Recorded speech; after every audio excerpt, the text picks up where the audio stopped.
When you see a good person, think of becoming like her/him.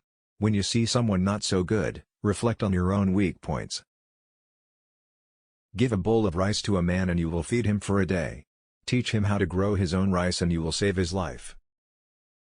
It is not the failure of others to appreciate your abilities that should trouble you, but rather your failure to appreciate theirs. If your plan is for 1 year, plant rice. If your plan is for 10 years, plant trees. If your plan is for 100 years, educate children.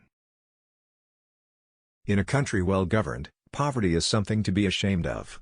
In a country badly governed, wealth is something to be ashamed of.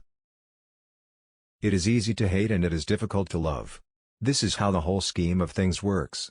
All good things are difficult to achieve, and bad things are very easy to get. The master said, "A true gentleman is one who has set his heart upon the way. A fellow who is ashamed merely of shabby clothing or modest meals is not even worth conversing with." Zhu Chang asked Confucius about Zen. Confucius said, "If you can practice these 5 things with all the people, you can be called Zen." The nobler sort of man emphasizes the good qualities in others, and does not accentuate the bad. The inferior does. The master said, "A true teacher is one who, keeping the past alive, is also able to understand the present." If one should desire to know whether a kingdom is well governed, if its morals are good or bad, the quality of its music will furnish the answer. Fix your mind on truth, hold firm to virtue, rely on loving kindness, and find your recreation in the arts. The way of the superior person is threefold: virtuous, they are free from anxieties; wise, they are free from perplexities; and bold, they are free from fear. A youth is to be regarded with respect.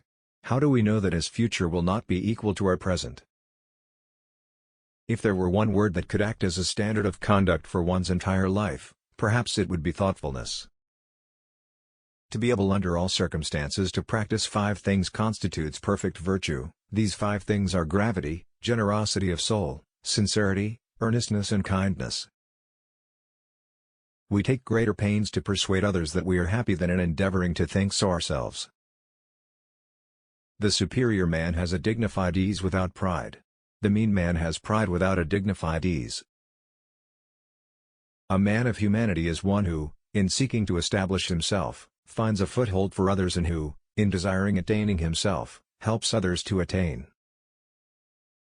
If there were an honorable way to get rich, I'd do it, even if it meant being a stooge standing around with a whip. But there isn't an honorable way, so I just do what I like.